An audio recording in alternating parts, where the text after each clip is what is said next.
नमस्कार दोस्तों, स्वागत है आपके अपने YouTube channel AP technical classes bye जय सर के।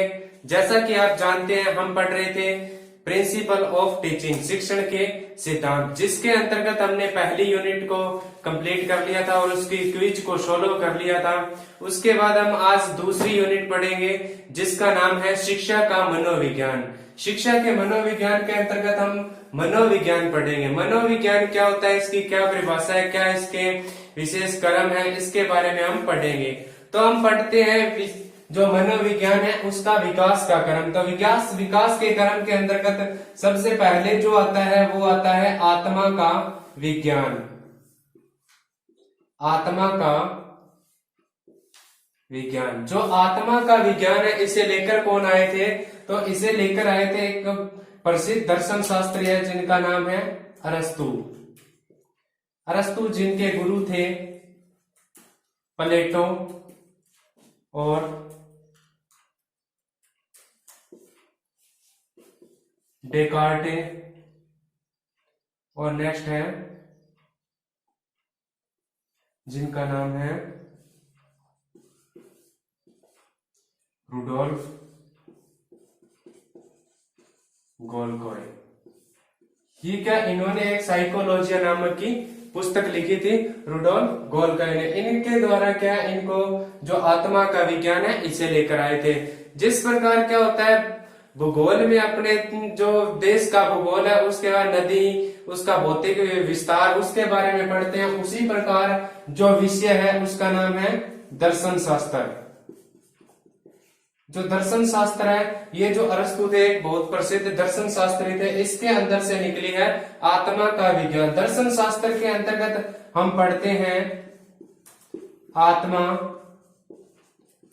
परमात्मा और ब्रह्म, इसके बारे में इसका ज्ञान होता है। इसके बारे में दर्शन शास्त्र के अंतर्गत ये जो तीन चीजें होती है इसका ज्ञान करवाया जाता है। इसके अलावा जो आत्मा का ज्ञान है, मनुष्य को ज्ञान किसके द्वारा होता है? मनुष्य के अंदर 5 ज्ञानेंद्रियां होती है, आंख, कान, नाक, जीभ और त्वचा। उसके द्वारा मनुष्य को क्या, आत्मा को ज्ञान की प्राप्ति होती है, इसीलिए इसे क्या आत्मा का ज्ञान कहा गया। उसके बाद क्या है, इसके अंदर क्या होता है, जो मनुष्य को है ईश्वर के साथ मिलन करवाना या परमात्मा के साथ इसका मिलन करवाना, इस दर्शन शास्त्र के अंतर्गत आता था। तो जो अरस्तु नामक दर्शन शास्त्री थे, उन्होंने क्या किया कि सबसे पहले कहा कि जो ईश्वर के साथ मिलन करवाना है तो सबसे पहले हमें मनुष्य को जानना आवश्यक है। तो इस मनुष्य को जानने के लिए आत्मा का विज्ञान के नाम की खोज की गई, इसको आत्मा के विज्ञान को लाया गया। इसके अलावा क्या, जो रुडोल्फ गोल्कोय थे, इन्होंने क्या साइकोलॉजिया नामक पुस्तक लिखी थी। इसके द्वारा सबसे पहला साइकोलॉजी जो वर्ड आया था। उसके बाद क्या हुआ कि जो केलर नामक वैज्ञानिक थे, केलर नामक वैज्ञानिक ने क्या कहा कि जो दर्शन शास्त्र है ये क्या है, जो आत्मा का विज्ञान है इसकी जननी है। इसके अंदर केलर ने कहा था कि दर्शन शास्त्र इसकी जननी है, तथा जो अरस्तु है इस जो आत्मा के विज्ञान का क्या है, जनक है। आत्मा के विज्ञान के को जनक किसको माना जाता है? अरस्तु को इसका जनक माना जाता है। उसके बाद क्या होता है कि जब 1590 की बात आती है तो 1590 के अंतर्गत क्या होते हैं कि जो दर्शन शास्त्री थे जिनका नाम है रुडोल्फ गोएकिल, तो रुडोल्फ गोएकिल ने क्या है कि जो बुक लिखी थी साइकोलॉजिया, उसमें सर्वप्रथम जो विज्ञान का नाम, इस आत्मा के विज्ञान को मनोवैज्ञानिक कहा गया था। उसके बाद जो गैरिट नामक वैज्ञानिक थे, गैरिट नामक वैज्ञानिक ने इस साइकोलॉजी जो शब्द है इसकी उत्पत्ति के बारे में बताया है। गैरिट नामक वैज्ञानिक ने बताया कि ये जो साइकोलॉजी है, साइकोलॉजी एक ग्रीक भाषा,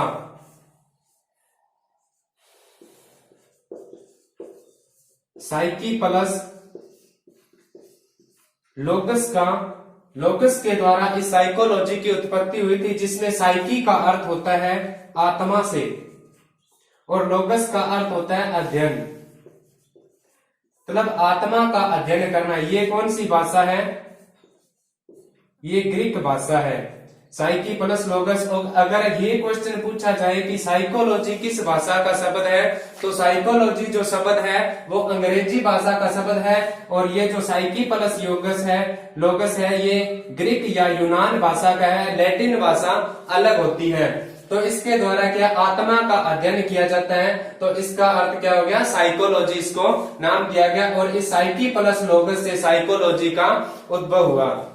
उसके बाद अरस्तु ने कहा कि जो मानव शरीर के अंदर आत्मा है, जो मानव शरीर की केंद्र है, और इस केंद्र के अंदर क्या है, इसका अध्ययन किया जाता है। इसके द्वारा इसे क्या आत्मा का विज्ञान कहा गया। इस क्रम के अंदर 16वीं शताब्दी के अंदर क्या हुआ, इस 16वीं शताब्दी के अंदर इसको जाकर के क्या अस्वीकार कर दिया। 16वीं शताब्दी में इसको अस्वीकार कर दिया गया। इसे भी ये आत्मा का विज्ञान नहीं हो सकता। इसका क्या है, नाम आता है विज्ञान से। अगर विज्ञान की बात की जाए तो विज्ञान का अर्थ होता है प्रयोग से, और प्रयोग को अगर देखा जाए तो प्रयोग जो किया जाता है वो हमेशा मूर्त वस्तुओं पर किया जाता है, ना कि अमूर्त पर। अमूर्त पर हम प्रयोग नहीं कर सकते। अमूर्त का मतलब अगर देखा जाए तो जिसको हम देख नहीं सकते, जिसका कोई आकार नहीं होता, रूप नहीं होता। इसी प्रकार जो आत्मा का विज्ञान है, आत्मा का विज्ञान, जो आत्मा है हमारी, इसको हम ना देख सकते हैं, ना इसका आकार जान सकते हैं, ना इसका रंग होता है, ना इसका रूप होता है। इसीलिए जो आत्मा को क्या अमूर्त माना गया है। अमूर्त की बात आती है तो अमूर्त का प्रयोग नहीं कर सकते, इसीलिए इसी के विज्ञान के अंदर, मनोविज्ञान के अंदर इसको अस्वीकार कर दिया गया। उसके बाद बात आती है इसके दूसरे क्रम की। अगर दूसरे क्रम को देखा जाए तो दूसरे क्रम में जो इसका नाम रखा गया था वो रखा गया मन या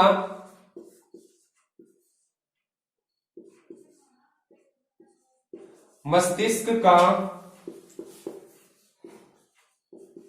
विज्ञान। मन या मस्तिष्क का विज्ञान जो दूसरा क्रम, विकास क्रम था, उसके अंदर लेके आए पंपोनोजी नामक जो मनोवैज्ञानिक थे वो लेके आए। इनके साथ इनका जो सहयोग करता थे वो सहयोग करता थे जिनका नाम है जॉन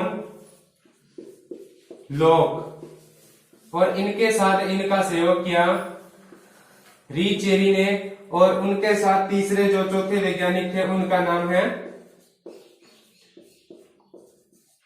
थॉमस रीड। इसी प्रकार मन या मस्तिष्क का अगर नाम आता है तो बात वहीं आके पूरी हो जाती है कि जो मन या मस्तिष्क होता है, जो अपने मनोविज्ञान है वो भारत का मनोविज्ञान अलग है, और जो पश्चिमी देश है उनका मनोविज्ञान से जो भारत का मनोविज्ञान है उसकी उत्पत्ति मानी जाती है। उसके अंदर क्या होता है, जो आत्मा होती है या मन को मस्तिष्क माना जाता है, और हम क्या है आत्मा को मस्तिष्क मानते हैं। तो आत्मा पर बात अटक जाती है, तो आत्मा और मन एक ही बात हो जाती है। तो उसी प्रकार क्या हुआ कि जो विज्ञान किया गया, इसका ज्ञान तो प्रयोग विज्ञान कहा जाता है। तो विज्ञान के अंदर उसी बात पे आ गया कि इसका प्रयोग नहीं कर सकते। ये क्या है, मन भी अगर देखा जाए तो क्या है अमूर्त के अंदर आता है, और इसका प्रयोग असंभव होता है, और प्रयोग किसका होता है, मूर्त पर होता है। तो इसको भी अस्वीकार कर दिया। उसके बाद अगर ये तो वैज्ञानिक इनका जिन्होंने इसका सहयोग दिया, अगर आप इसे याद नहीं कर सकते तो इसे याद करने की आसान सी ट्रिक है जो हम बता सकते हैं आपको कि इसको अस्वीकार कर दिया पंपा, ना जी, आपकी जो ट्रिक है वो काम नहीं आई, ना जी। उसके बाद इस जो आपने जो मन या मस्तिष्क का विज्ञान दिया इसको लॉक कर दीजिए। क्या कर दीजिए, इसको लॉक कर दीजिए, और घर बैठकर क्या खाइए, चेरी खाइए, और उसके बाद इसे क्या है दोबारा रीड करिए।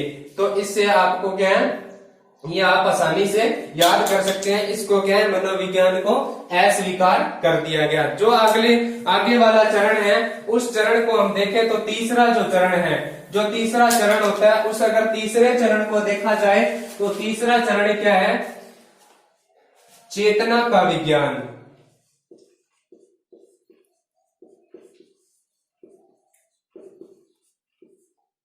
तीसरे चरण के अंदर आता है चेतना का विज्ञान।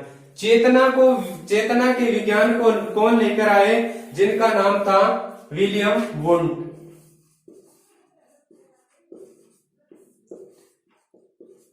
विलियम वुंट जो कहां से थे, जर्मनी के दर्शन शास्त्र थे। उनके बाद इनका सहयोग किया विलियम जेम्स ने, जो कहां के थे, अमेरिका के थे। उसके बाद इनके सहयोगी रहे जेम्स सली, और उनके बाद इनका सहयोग किया वाइस, या उनको कई बुकों में अगर आप देखें तो वाइफ के नाम से जाना जाता है। जैसे कि आपको 2 चरणों के, जो विकास चरणों के बारे में बताया, उसके बाद ये बात तो एकदम श्योर हो गई कि अगर हमें कोई चीज लेके आनी है तो उसके अंदर क्या प्रयोग हो सके, विज्ञान का प्रयोग कर सके, उसी को लेके आना पड़ेगा। तो उससे पहले इसको अस्वीकार कर दिया गया। तो चेतना क्या होती है कि जो मानव मस्तिष्क के अंदर की जो आंतरिक भाग होता है, जिसका हम चिंतन कर सकते हैं, मनन कर सकते हैं, उस पे क्या प्रयोग संभव है। इसीलिए क्या इसको लेके आना पड़ा। जो चेतना का विज्ञान लेके आए विलियम वुंट, जो क्या जैसे भारत का जो मनोविज्ञान का जनक क्या अरस्तु को माना जाता, उसी प्रकार जर्मनी के अंदर विलियम वुंट को मनोविज्ञान का वहां पे जनक माना जाता है। और जो विलियम जेम्स है उसको अमेरिका में मनोविज्ञान का जनक माना जाता है। इसी प्रकार इसको चेतना को विज्ञान को लेके आए। और उसके बाद क्या हुआ, जो भौतिक शास्त्र होता है उसके अंदर इसको स्वतंत्र भाषा के रूप में इसको सम्मान दिया। जो किसने दिया था, वो दिया था विलियम वुंट ने। और विलियम वुंट ने दिया था इसीलिए जो आधुनिक मनोविज्ञान है, जो भारत की अगर देखा जाए आधुनिक मनोविज्ञान है, इसका क्या है, जनक माना जाता है। आधुनिक मनोविज्ञान का जनक इन्हें क्यों माना जाता है, क्योंकि जब 1880 की बात आती है तो 1880 के अंदर स्वतंत्र विषय बनाया गया। ये जो मनोविज्ञान या जो आत्मा का विज्ञान, चेतना का विज्ञान है, इसको स्वतंत्र विज्ञान बनाया गया। जहां से दर्शन शास्त्र की बात आती है, दर्शन शास्त्र से जहां से ये शुरुआत हुई थी, जहां पे आत्मा का विज्ञान खड़ा था, वहां से लेके जो मनोवैज्ञानिक थे जिनका नाम विलियम वुंट है, उन्होंने इसको भौतिक शास्त्र पर लाकर खड़ा कर दिया था। भौतिक शास्त्र पर लाकर खड़ा कर दिया था इसलिए क्योंकि जो दर्शन शास्त्र है इसमें अगर देखा जाए तो आत्मा, परमात्मा और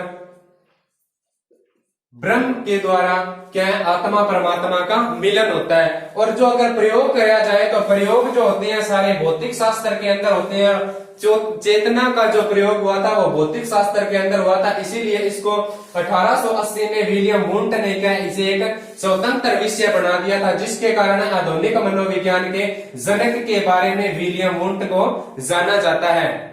उसके बाद क्या है, चेतना के विज्ञान के अंतर्गत बात आती है।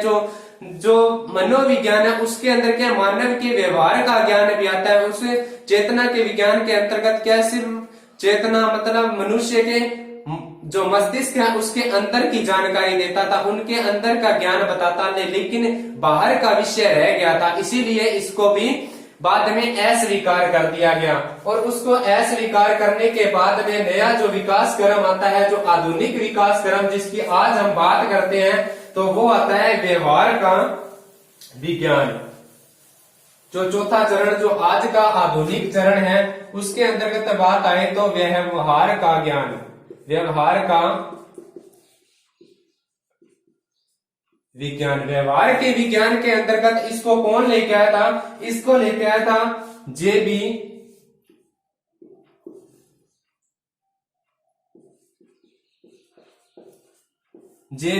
वॉटसन। और इनका साथ दिया था, सहयोग करता थे बी.एस.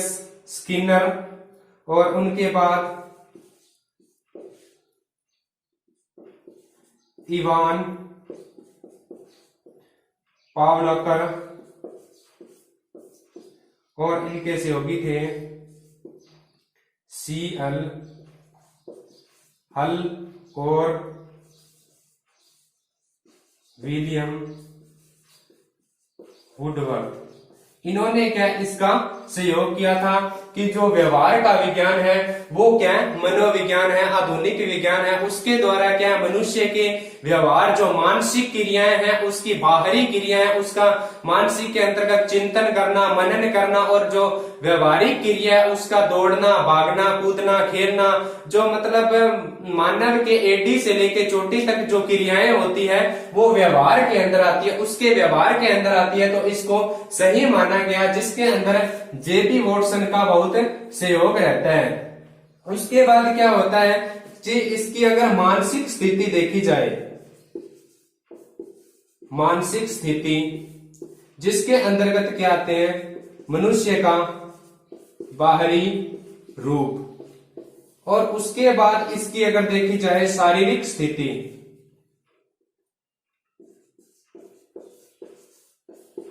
शारीरिक स्थिति के अंतर्गत इसकी जो क्रियाएं आती है वो दौड़ना, भागना, खेलना, और उसके बाद इसके अंदर अगर मानसिक स्थिति में एक और आती है चिंतन और मनन करना, जो क्या व्यवहार के अंतर्गत इसके आता है।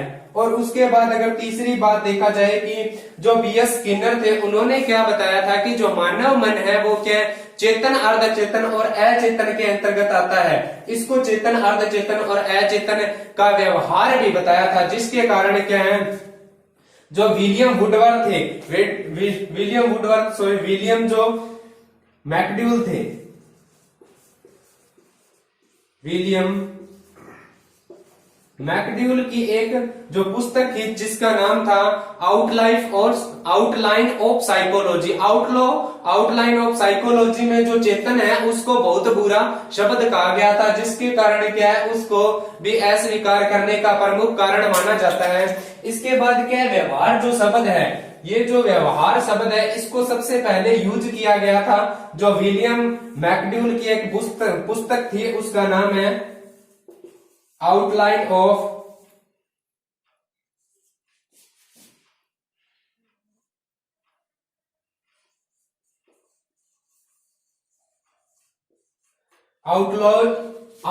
ऑफ साइकोलॉजी में सबसे पहले व्यवहार शब्द का प्रयोग किया गया था। इसके बाद इसको क्या है, व्यवहार का विज्ञान जो लेके आए थे वो जेबी वॉटसन लेके आए थे। इसी प्रकार क्या है, मनोविज्ञान का आज के जो मनोविज्ञान यूज होता है वो क्या कहलाता है, व्यवहार का विज्ञान कहलाता है।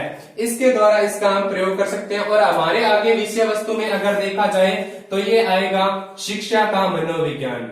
हमने मनोविज्ञान के बारे में जानकारी प्राप्त की है और आगे हमारे आएगा शिक्षा मनोविज्ञान, जिसके बारे में हम अगली वीडियो में बात करेंगे। आज के लिए इतना ही, धन्यवाद। हमारी वीडियो को पूरा देखें, लाइक करें, शेयर करें और चैनल को सब्सक्राइब करें।